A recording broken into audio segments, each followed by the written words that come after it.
So, Bibhu, thank you so much for joining us. One of the most recent CTAs in Australia, so we've got a lot to talk about. But yeah, I'm really pleased to have you on the show. My pleasure, Ben. I've been always listening to your podcast and looking at all those videos that you create. It's my pleasure to be here. Yeah, it's great to. It's really good to have a guest on that listens to the podcast. When we do have that, it's good because you kind of know what's coming and what to expect, so we don't have to prepare you too much. So I've got a lot to run through today, and as you know, we always like to start looking backwards and look at the earlier days. And you have an interesting background because you don't fit the mold for the typical CTA in the ecosystem.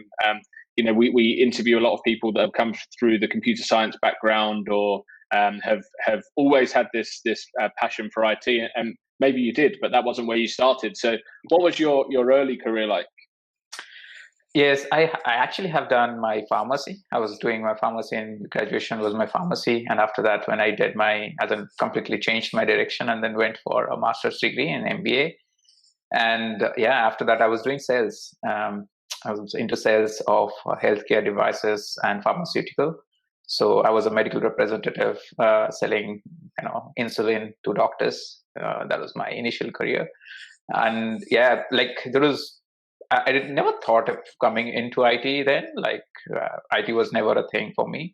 Even during education, like when I was doing my MBA, I was never good at IT courses. Like there are a few courses that is mandatory you have to do, but I was never good at that. So it was never a thing that I was thinking about.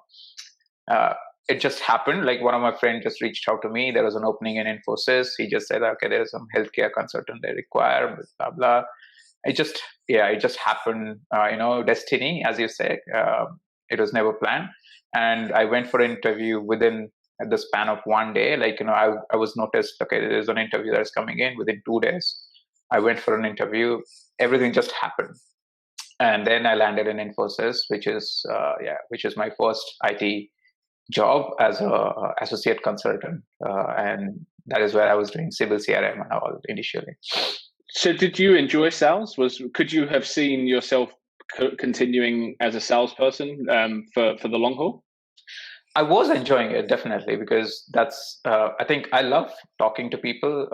And that's probably, throughout my life, I love talking to people and talking on various aspects, various topics. It can, make me sit down and talk for long. And that's why I was enjoying that. And then meeting different kind of people and then challenging environment, you meet those, they call in India, back in India, the doctors are one of those most, I would not say egoist, but then there's the most respected personality, right? When you go in front of them and talk to them, you have to maintain certain level of you need to maintain a certain level of flexibility and certain level of the way you're talking to them. Otherwise it becomes very rude. Otherwise you don't get much of interaction. So you have to polish yourself to talk to them.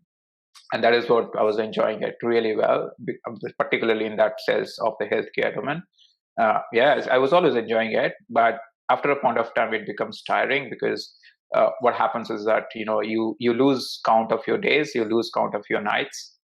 You sometimes working till 2 o'clock, 3 o'clock in the night, and wake up in the morning, and then ready for go for a job. Target, targets. You hit the targets, all those stuff. That just it creates a lot of mayhem. I was at a point of time that I was like, okay, though I enjoy it, I would probably not be able to be in it for a long period of time. Like after a point of time, it will exhaust me and I'll probably quit at one point of time. That is what my thought process was. And then I think I made a right decision to move into IT very early rather than spending a lot of time in sales. I think that is a good decision. Definitely. You've just described a Salesforce project, mayhem, long, like the getting towards the end of an implementation about to deploy, and you're working long hours. So you've just swapped sales for Salesforce with the same stresses.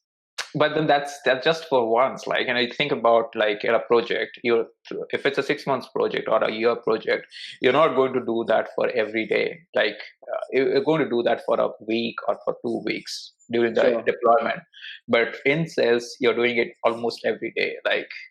Almost every day, because of that tight environment that I was in.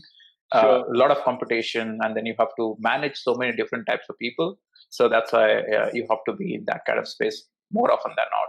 Yeah, that makes sense. So, what skills do you feel were really valuable that you brought across from your background in sales into the world of IT? What kind of skills really set you up for success? I think, as I said, like I love talking, and that is what you do in IT as well. Like it's just to switch the product. Like I'm still doing the same thing. Yes, I'm now selling the idea. I'm selling the architecture. It's setting up that architecture is also selling it. Like during the pre-sales, what are you doing is that I do a lot of pre-sales as well. So, and that pre-sales is selling the idea. You're selling the idea to the customer by envisioning how that would look like good architecture for them. That's probably one of my key strengths, that I can sell things. I can talk to anyone. I can sell them the idea. That's probably what I've been doing.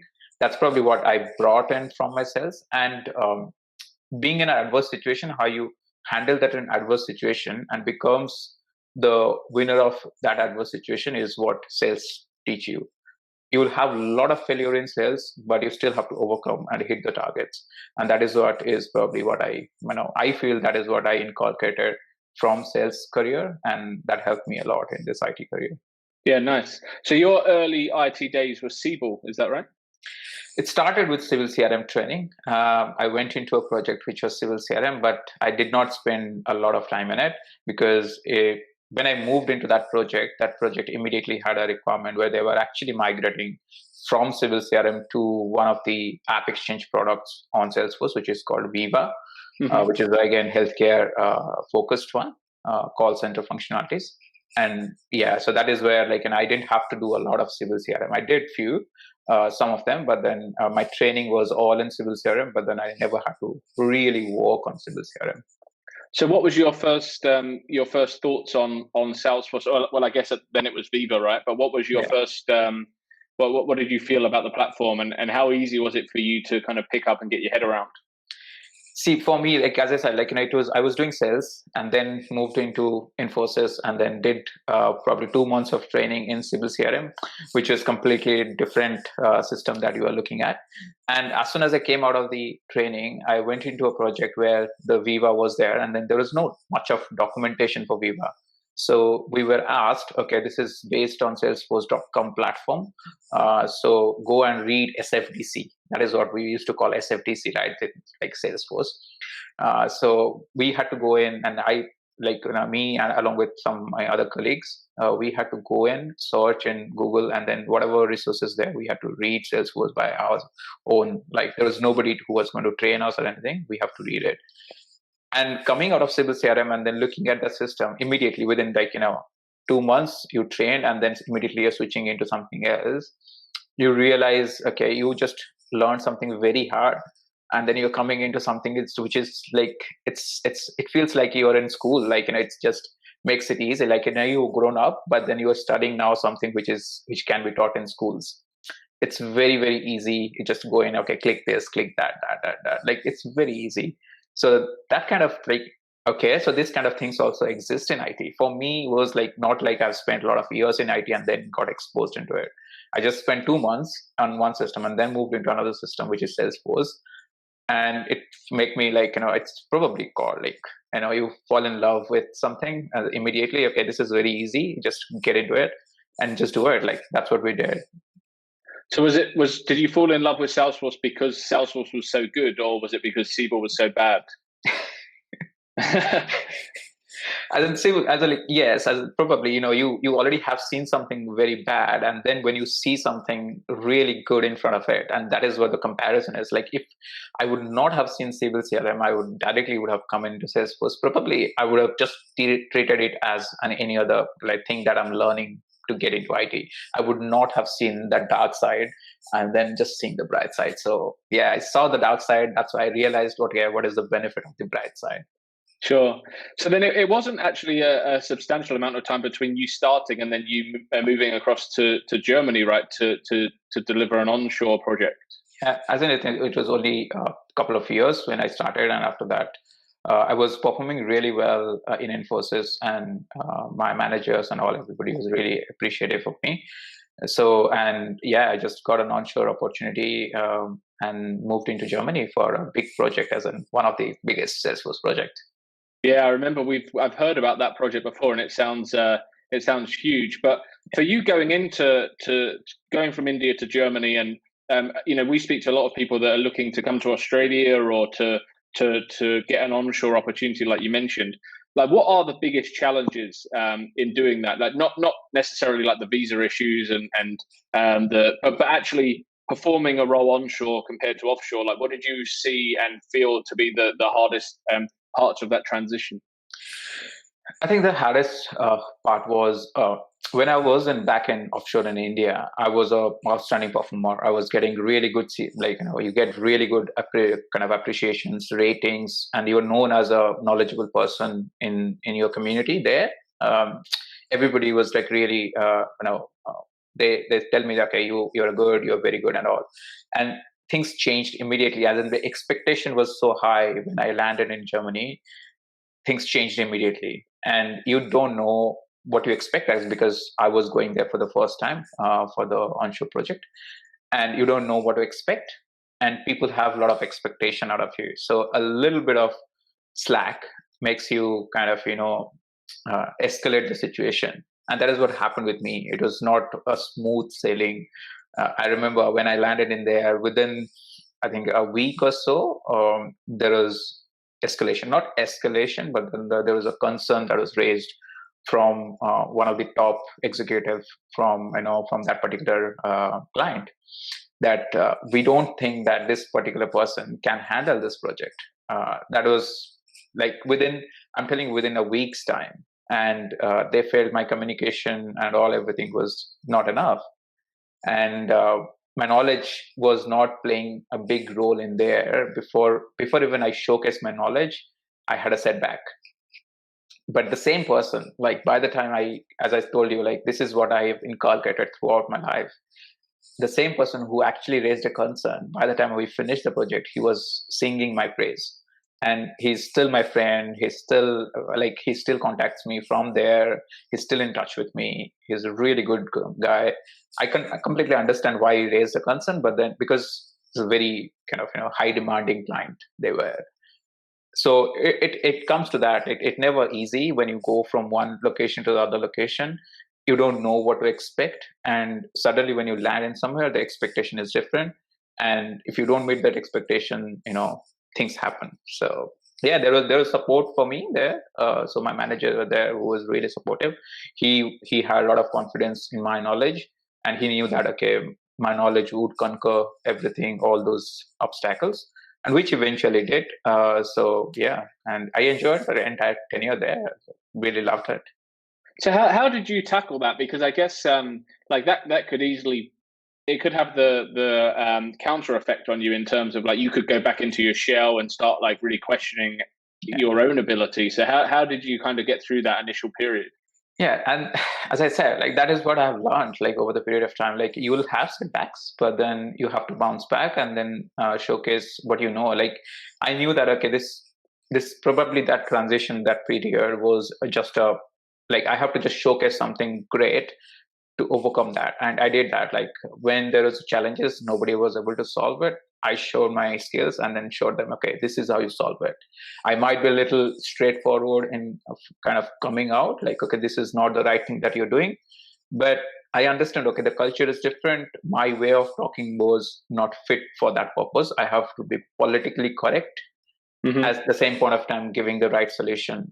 So I just changed my style. I understood immediately what was the reason for concern, and then I changed and addressed that issue. As in, you can't just go back to the shell and then don't do anything. Like if you go back to the shell, so there was a chance that they might just send me back to India. Like there was a chance for that, because the contract, usually what happens is that they sign you a contract for 3 months.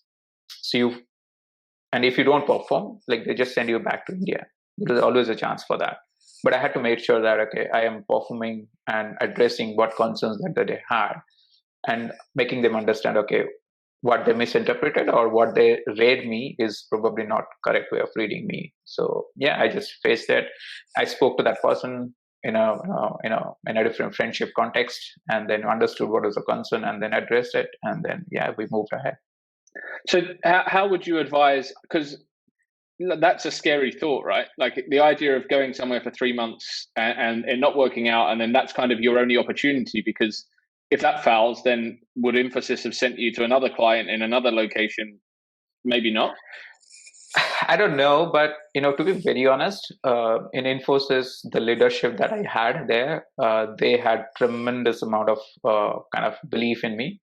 They always believed in me. I don't think even if I would have like that particular client would have sent me back, that would have said anything bad about me because of my leadership there. They knew me, because it's not that I just worked with them for a month and then going in there. I worked with them for 2 years constantly in different pre-sales. They had seen my work, and there is a reason why I was getting outstanding ratings there. So they had seen my performance. So I don't think one setback would your leadership, as in that comes to your leadership, right? So as a leadership quality, I learned that from my leaders there. And when I'm now in currently leadership position, I don't do that to my my colleagues. I understand, okay, in that context. So So is there anything you would have done differently before going to prepare, like to prepare for the initial period? I don't think so. Like, you have to go in and then face it. Like sometimes, as in at least my personality, I don't prepare a lot, like for a lot of other eventualities. I'm not that kind of a person who would prepare for all this. I would rather go in and face it and then overcome it. Like that is how I do it. So for my personality, I would not have done anything. Sure. Okay, that's good to know. So you landed in Germany. You're on a really challenging project. How did you adapt? How did you kind of, like, you didn't come from an IT background. You'd had 2 years IT experience, and then you arrive. Like, how did you cope with a complex project at that stage in your career? Obviously, you've kind of flagged the initial couple of weeks didn't go well, but from a technology perspective, how did you cope with the complexity? Yeah, what I do is normally is I try to find out what is that I don't know, and then I try to imbibe it from others. It's like I'm a kind of I go to I'm not a kind of, I would not say describe as a parasite, but you go in somewhere and I'm sitting next to you. I will observe you. I'll see you what you're doing, what I don't have. I'll probably imbibe that, everything that you have, good things that I don't have. I'll imbibe it and then make use of it. Sure. And that is how I learn. Like I see people, I observe people, what they have, and then I learn from that. Okay, this is something I don't have. Let's learn it. And then I focus on that and try to make that, like I put that into practice and then try to do it. And that is exactly what I did back in there. I saw different people. I saw, okay, I'm lacking this particular thing. And there was a fabulous consultant from a different company within that particular project. She was absolutely amazing. And the way she was carrying her, she was talking to the client and she was doing, I was sitting next to her for a week. I understood what she's doing, but I am not doing. I immediately imbibed that and try to, as in like in my way, I try to incorporate it and then showcase that, okay, I can also do similar things in my way. And that helped me. Like that is what I did. And I also go to the other IT people. There was a lot of support there, and I could understand the system. I spent a little bit extra hours to understand what is there in the background, what is there in the superficial level. Then I went into the deep down and understood the entire architecture, so that it gives me the strength of whatever I'm talking, there is a basis to it. And that is how I learned and then defended the situation there. So that's an interesting point, because at this stage, you're, I guess, a functional consultant. Would that be at that point in your journey? And then you mentioned architecture. So at what point did you make that transition, and how did you make that transition? Because that's a transition that lots of people want to make. See, when I was a function consultant there was a technical requirement in there to do some integration. I had experience doing integration then, but in that project I had to do a different kind of integration, which I kind of proposed them Lightning Connect, which was really new back then. Nobody had done anything on Lightning Connect then, and I had to learn everything on it. But I had support again, as I said, like I had support. There was a very senior guy in Infosys who was like is a one of the greatest kind of I at least know one of the very good technical architect, and he used to stay with me in the same apartment where I used to stay.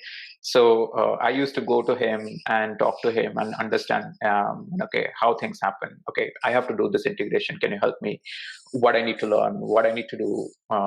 He was telling me about auth provider then, like he was talking to me regarding SSO then.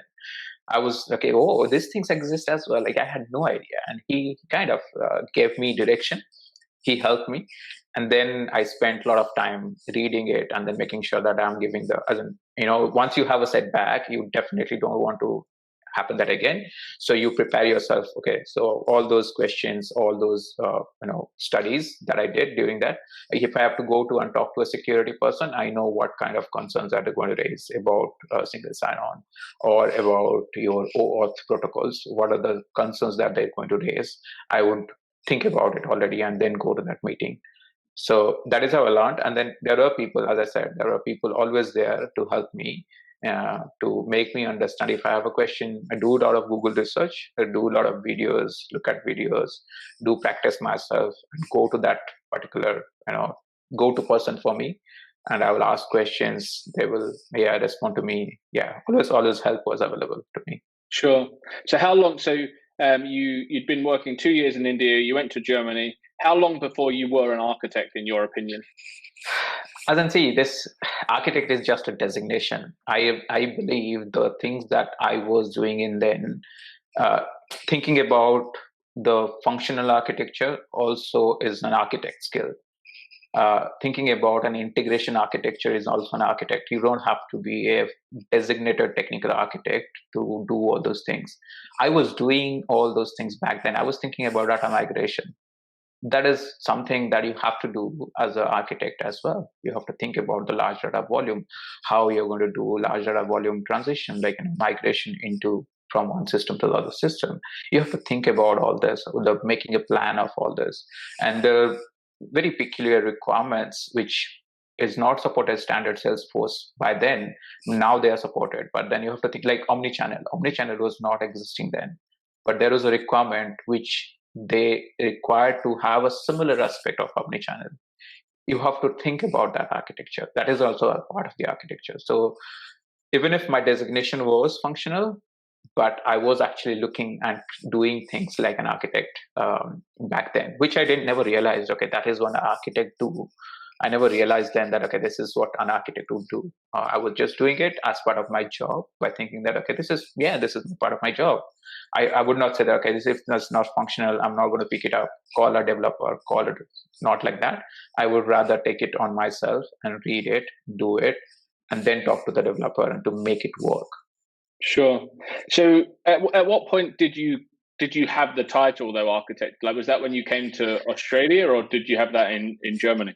No, in Germany, I was always a functional person. Though, as I said, like I think the entire project was considering me as an architect there because I was designing a lot of things in there and then solutioning and all everything.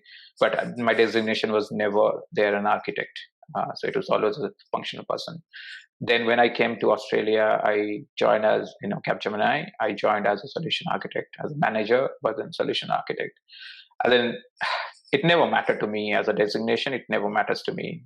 I've been doing the same thing all along my life. As in the designation keep on changing, but I understand it's the entire system. You have to understand the product. You have to make sure that the architecture works with all the securities and everything that is tied together in the ecosystem. All systems can talk to each other securely. Is what everything involves in the architecture. It's not only this part. Sure. Then let's talk about. I know, as you said, designation isn't necessarily important to you. It is important to a lot of people, which I find interesting because a lot of people want the architect title. Which you've shown that that doesn't make you an architect just having a title, right? It's the work that you do. But like you came here to Australia as a solution architect, and then you've been a technical architect as well. But did you ever have any resistance about the title technical architect because you're not technical, like in terms of like you're not from a development background. Had that ever been a thing for you? To be honest, when I was in Infosys, when I saw those technical architects, not only Salesforce, but then technical architects from any other system like Sibyl or Oracle right now, everything. Like I have met so many technical architects. They always give me that impression. They are really, really, as you said, like they are from developer background, and that is the track you usually see. So that's why I never thought about technical architect as an myself putting into that designation or myself into that role. I've never thought about it. I've been always the same thing that I was doing. And from the point of view, the resistance, I never thought about it in the first place. Like, I myself was not thinking that I'm a technical architect until I kind of met Paul. I think till that point, I was like, okay, I probably will do this BA kind of job throughout my life, which is not a BA job actually. I was doing architecting, but I never realized that that's the whole thing. And Paul made me realize that, okay, what you're doing is actually architecture. You already are aware of all those things, which is part of architecture. So going from solution architect to a technical architect, I think my designation was changed in System Partners. I was there as a senior solution architect, and then I've been in one of the projects where I became the technical architect, because my aim then was to be a CTA.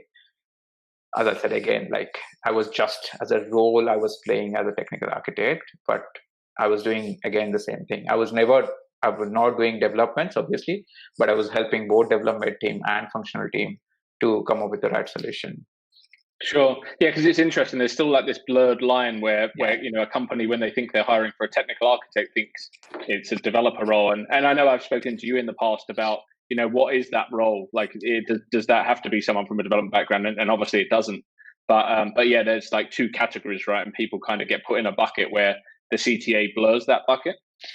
I guess Salesforce, in Salesforce world, TA or CTA, they are two different things. Like in a TA, the people, I have interacted with people, TA is probably more of a tech lead who is very much expert in development and coding and all. They're really expert in that area. So they're probably tech lead. That is what they kind of consider someone as technical architect. But actually, if you think from Salesforce point of view, who is a certified technical architect, there is an element of coding you need to understand. That doesn't mean that you need to be a developer to be, that's only in Salesforce world and in comparison to other technology. But in general world, architects, if you think about architects, for me was always architect who would design a kind of a house or design a bridge. That was all the time. Like, as I came from as a non-IT background, like when you hear that architect term, like even if now if I go to my parents and explain them I'm an architect, okay, what is that? Yeah. They still, I still have to explain to them what is an architect, what role I do, what I kind of do as a person. As for my job, I still find it hard to explain them. Like sometimes I give up and they're okay, you don't need to understand. I'm just managing. That's all. Just know that I don't design houses. That's all you need to know. Exactly. Yeah. So how did you find Australia when you first arrived? You'd been offshore, you'd been onshore in Germany, and then you come to Australia. So how did you find the differences between kind of the ways of working here and the projects and scale, that kind of thing? Yeah, in Germany, obviously I was part of such a huge project which had so many components. Every day is a new day, and everything is moving around.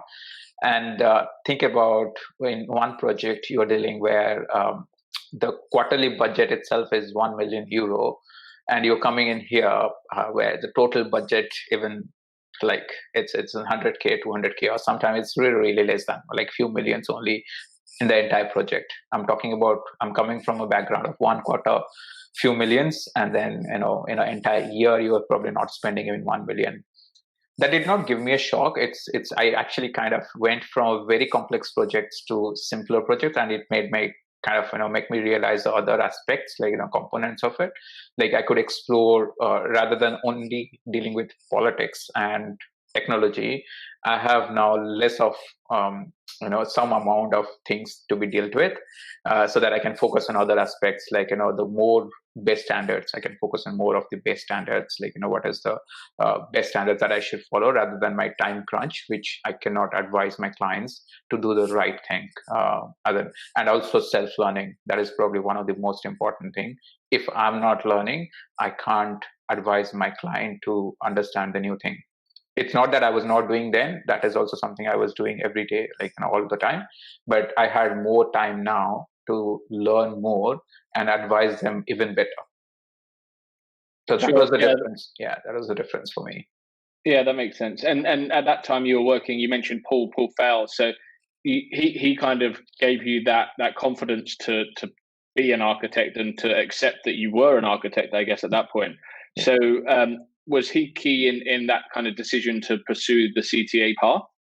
Yes, absolutely. There's no doubt about that. I think he's and when you, as I said, like when I am next to a person and I see they have some qualities which I don't have, I try to imbibe it. And that is exactly what happened. When I saw him, when I met him, and then was working with him, I always wanted to be like him. Like, wow, like this is a stature that you want to achieve all the time. And he said that, okay, like when he saw my work, I was involved in multiple projects with him, and then he was overseeing my kind of work. And then he was like, you're already really good. Like you don't know that you're already good. You already have worked on so many things which people have never even touched it. In this part of the world, they would not have touched it, and they are already in good position. So don't undermine yourself. You have actually done a lot. And he pushed me for those certifications. And he said, like, we created a challenge and all this stuff. And then, yeah, I just then every week I was like, I didn't have to read. Like when I realized that kind of a fun, that I never had to study for those designer certs. Like I probably would just read, let's say study on a Saturday, Sunday, and then Monday I'm going and clearing the exams. Like it was so easy for me because, oh, this is single sign-on. I know it. Like I've done it myself. But all those things that I was studying then, okay, I've done it. And that is exactly what he said, that you don't have to study. You already know these things. This is really easy for you. Go ahead. And he pushed me, and I think he believed in me, which I think kind of struck me, and then like made me feel that, okay, yes, it is in me. So I should not feel kind of that I cannot be in that position. And that is where the entire dream started, I guess. It's so important to have someone that sees your potential, absolutely, right? Because if they don't see, sometimes you don't see it yourself. So it's nice to have that voice of reason in the room that's telling you, you can do everything that you're aiming to achieve. So how did that path then play out? So CTA became a goal. You recently became a CTA. What was the kind of how long and what did it look like? So when I was there, he was pursuing obviously management to get, because for CTA there is only a limited thing, like it's a very expensive exam in first place, so they have to seek the budget. At the same point of time, he also needed to spend time, because you need a coaching. He needed to spend time, so he was seeking that, but then that was taking a long time to get an approval and everything. And by that time, I was already kind of I was like not in multiple projects and then doing what I wanted to do. So I had to leave and I found a better opportunity with System Partners. So I left that and then moved into System Partners. So back then I just gave all those certifications. I was not dreaming for kind of, I've not started my preparation, I would say. I dreamt about becoming a CTA, but I knew that that's the very hard part. And then the last leg is the hardest, kind of most difficult part. Even if I've cleared all those exams, I knew that's the last part is not going to be easy without a coaching and all. So when I moved to System Partners, then I just started working as usual. I forgot about, not forgot, it was there in my mind, but I was not preparing for it. Until the time Yanis came in and joined us in System Partner. And then we started a kind of a architect, kind of our group, where we started discussing about, and then we went through some kind of scenarios. And then finally, I kind of went to my management and said that, okay, I have an aspiration, so I want to go for it. And they had to choose one or two people out of Sydney and Melbourne whom kind of they can spend money on. So we went through some kind of criteria testing and all. So Yanis did a few mocks with some people, and then they finally I came out as okay, one of the person who could go for and appear for the board. Then system partners spent quite a bit of money by giving Yanis. Yanis was giving time. Like he used to come to Melbourne every kind of Saturday, not every Saturday, but some Saturdays from Sydney to Melbourne just to coach me and then take my scenarios, like mock scenarios. We did quite a bit of then, and then I appeared for it in 2018. And also during that time, I also reached out to Paul and did few mocks just to get a different perspective. Even if I was doing with Yanis, I was also doing some mocks with Paul to get a perspective. So yeah, I got very good feedback. So I went for an exam, but as you know, it doesn't happen. It doesn't happen when it supposed to happen.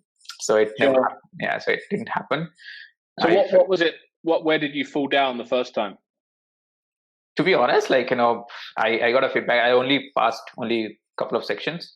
And then I got a feedback okay, this is not right, this is not right, this is not right.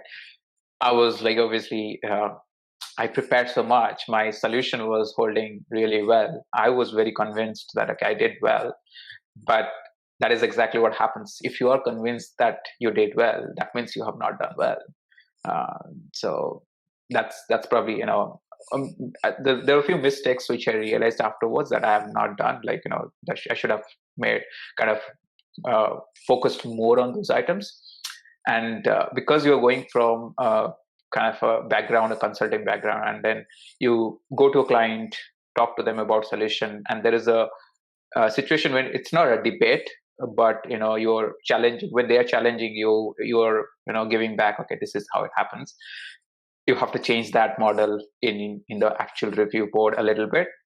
There are 3 CTAs sitting there. They're judging you. When they're asking questions, you need to be prepared to change your solution to an extent. And that is where I was faltering. I was very much confident in my solution. Even that I was so confident in my solution, probably it went to a level of, I guess it's not arrogance, but then I think I was very confident in my solution. And that kind of tipped me over. Sure. So yeah, I just missed out small things in there. So when I went for a feedback, the feedback was kind of given to me that, okay, you were really close, you're really close there, you're really there in every section. It's just a little bit. So yeah, so but then it's good to know that, right? Because a lot of people would think you have to really be able to defend your solution, and you do have to defend your solution, but you also kind of have to listen to what they're saying and maybe adapt on the spot, right? And pick up some of the hints that they're behind some of their questions. Yeah, absolutely. As in, see the contrast between the last one and this time around. I was actually defending my solution vehemently this time around, but this time around my solution was holding really good. There is absolutely no loopholes where they could pull me down. But when I go back, because I've seen the 2 kind of faces, when I go back and realize what I did not do the last time was that my solution had some loopholes where they could pull me back. And I think those are the small things, but then it's on the day, right? If you don't do it on the day, and obviously there are a few things which I did not do last time, which obviously I modified this time around, which helped me. So you go through that experience, it teaches you, you come out as a better person. How motivated were you to try again? Absolutely not. 2018, when I failed, it did not shatter me, to be very honest, because I was again in another very busy project. So when I failed, I felt bad, but it did not shatter me. Okay, I'm oh, this is the end of the world, or because I've seen a lot of failure in my life. Because pharmacy was never a choice of study for me as well. I wanted to be a doctor. So I gave those exams, I failed those exams because we had very few seats back in my state. So I never went through it. So I've seen failure a lot of times. So failure never kind of, makes me, okay, failed and then you can't recover. That's not the thing. So I was not I was okay that I failed. I was not motivated to attempt it again then, but that doesn't mean that I was completely demotivated about it. I had my kind of, life happens. and life happened to me. I had my baby and blah. I think there's other things that happened for a year and a half. I changed jobs, so changed house. So there was a lot of things that is happening. So I could not concentrate. So it just never, again, things settled down, and then I came back. Okay, now things settled down. I can now refocus on my aim, probably my dream. Sure. Yeah, that's such a great way of looking at things. Like, it's not the end if you fail once, and so many people do. It's just about having having a plan, right? And you then put a plan in place, and then you've now passed, but you engage with Flow Republic, and Yanis was helpful again for you. Absolutely. And then see, this is what I think one of the key roles that coaches play, for any mentor mentee, is that what happens is that they tell you their life experience. That okay, they had gone through this process, they know how brutal this process is, and they tell you this is not the end of the world. Even if that is there in your character, it still builds your character to a little further and makes you a better person. And that is what Yanis helped me then, that he was preparing me for the worst. That okay, like he had seen there are a few people who had failed and then they don't have the courage to attempt again. He gave me that confidence then that it happens, and then it also happened to him, some amount of things. So he told me that okay, these things happen and this is going to happen invariably. Like there's only few people pass, it, right? Only 90 to 95% fail rate is not a joke. Like out of 100 people, only few people are passing. So you're already a good architect. It doesn't mean that you failed. That doesn't mean that you're not an architect or you can't reattempt. So it just is, everybody has their own kind of timeline. So whatever needs to happen, anytime, that will happen that time. Sure. So you mentioned the first time round you were really confident you'd passed. What about the second time? Second time, I was in doubt, to be very honest. Really? Like doubt. See, why I was in doubt? Because the questions that were asked was not really into my solution, because my solution was really good and they're asking me a lot of other questions. I mean, yes, it is related to solution, but there was a lot of questions that was asked, and then it actually went over time. And when I spoke to my friends who were preparing with me, they were like really confident that there is no way you're going to fail, because I never stopped. Like, they asked me one question, I answered that question, I move on to another question, they answer me that question. Like, I just move on, like not like one question you got stuck. I was never stuck in one question. So they were very confident that I'll pass, but I had my doubts. Like, okay, maybe I'll have a section retake, or maybe I will just not pass. Again, maybe I'll just fail 2 or 3 sections. You never know. Like, they sometimes don't reach to a point that they can ask you like that many number of questions in one section. And that is what creates some amount of doubt. Hey, sure. I probably had not answered them enough. But you doubt. When you doubt, actually, that is the best situation, I guess. Yeah, it's interesting because if I put that into the context of job search and people looking for jobs, often when someone comes out of an interview and they say they've done really well, it's not always the case, like you said. And when they don't feel they did well, actually they've done really well. So I guess there's lots of examples of that. So in your opinion, were you a significantly better architect the second time? But because there was a year and a half in between, or 2 years in between, were you a significantly better architect, or were you just better prepared for the review board? I think obviously Salesforce is a big ecosystem. You learn probably every day you wake up, you have some new things to learn. Yes, I definitely learned a lot. Whether I'm a significantly better architect, I probably don't know. I was definitely better prepared for the review board, to be very honest. It's an exam, and then at the end of the day, it is not about whether, not to demean it, but it's not about whether you are a top-notch architect to pass it. It's probably not. You need to understand what is the framework of the exam, and then you have to prepare accordingly. And that is probably a skill that you need to have as a person, which probably will make you a better architect, because architects also do that kind of thing, like plan and then make sure that that plan is executed according to what is required. And you understand the framework, what is required, and then you fit in your preparation into that framework. that is what I think significantly better prepared, I would say.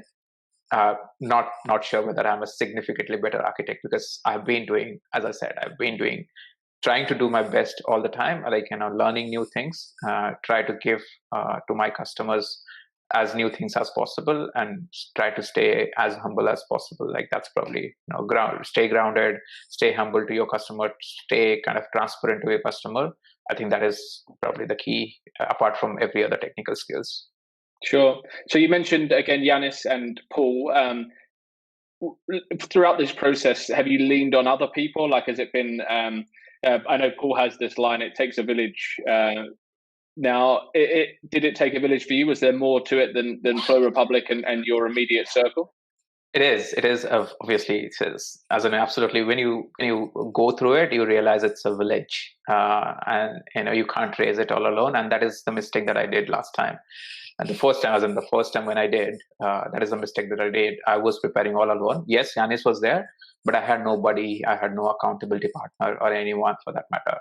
This time around, again, as I told you, like, it's sometimes it's a destiny and your luck that you get in. And same thing happened with me. Like, in Flow Republic, we have a concept of having an accountability partner. I had been assigned an accountability partner who dropped out. He didn't want to prepare because he thought, okay, he's significantly underprepared. He is not confident, and he probably cannot go. And I was preparing very hard.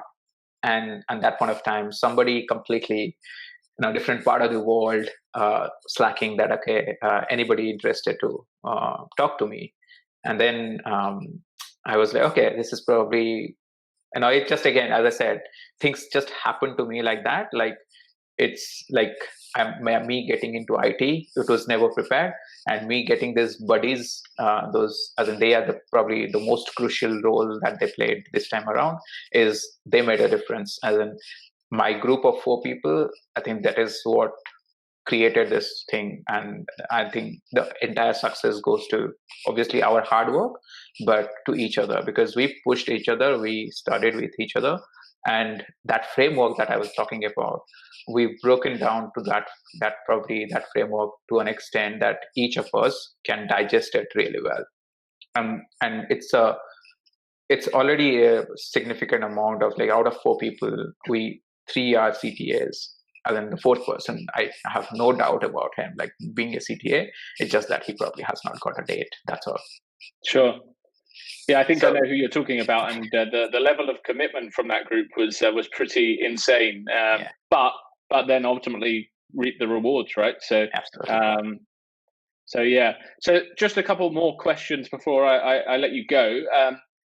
You're now working for a smaller partner, right? So how does that differ? You've gone from working for huge companies, Infosys, Capgemini, and then slightly smaller initially when you went to system partners who now are no longer system partners, but now going to a smaller partner. What kind of drove that, and how do you find working for a smaller partner? Yeah, so coming from bigger partners, I always think, obviously there's processes there. The processes have been laid out to you. You follow the path. You have a little say in the path. Like, if you want to construct a new path, you have a little say in it. But coming to a smaller partner, you have more say in it, and then you can express yourself better. That is what I usually think. And see, the whole thing is that every big partner name that you just now talked about, they were small at any point of time, right? There's only a few people who shared the vision with each other and then made them big. And that is exactly what happened to me when I joined this smaller partner. I shared the vision, and then I understood, okay, I'm going to be part of that vision to make it big. So let's make it big. That is what my aim is, and I want to play that pivotal role, like, to make it big. So, and I know that I can do it, along with obviously the leadership that we have. So that's why I joined it, like, and then I'm trying to make a difference. So yeah, we're slowly growing, and I'm pretty sure in few years' time we'll be talking different terms. Sure. And so you're the CRM practice manager now, practice lead. So what are your individual future goals look like rather than the company? Like, how do you see you've just achieved a massive goal? how do you set goals from here? As I told, the thing is that every time I set a goal, I achieve it and then finished. To be very honest, I told to myself my goal is probably different now. I've focused way more than enough in my career part for kind of majority part of my life, at least first now 10, 12 years. I have really focused on my career. Now I have to go back and think about myself. So a little bit of time that I'm taking kind of off and thinking about anything else, because you need to rejuvenate. And now I'm focusing on myself, how I can make myself better. As in, it's not that I've been doing exercise and all the stuff, my health wise, but I think thinking about and listening to your mind and doing things that you like is probably important at one point of time. That is probably my short-term goal. Of course, at the same point of time, I don't want to discount any factor that I want to grow this company, and that's probably my kind of, at least for next few years, that's my goal. With being a CTA, of course, the thing is, having an access to somebody like a CTA has been really difficult unless you go to those bigger customer or to directly go to Salesforce. Being in a kind of a company where smaller clients also can have the privilege of having a CTA is important for me now.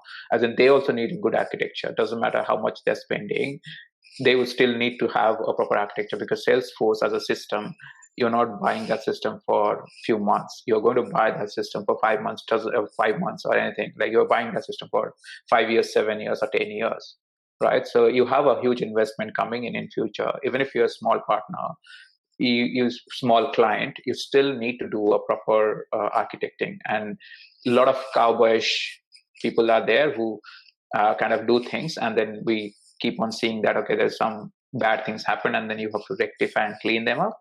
And that is what I'm trying to help with my clients and make sure that, okay, even if they are small, they're not going to not have that privilege of accessing a CTA, or at least the knowledge base of a CTA.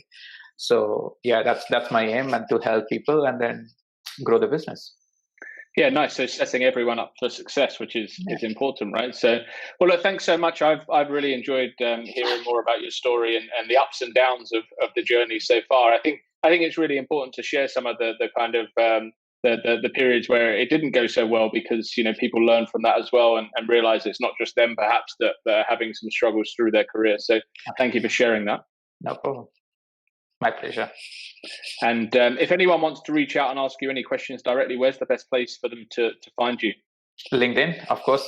People have been reaching out to me, and I try my best to respond to them. May not be immediately, but maybe sometimes it requires a couple of follow-ups because of the busy schedule and the life. But I do definitely try my best to respond to them and help them any way possible. Well, thank you so much for giving back to the community as well, and look forward to seeing the future growth of the business and continued growth of you as an individual. So thank you very much. Thank you so much, Ben. You have a lovely day.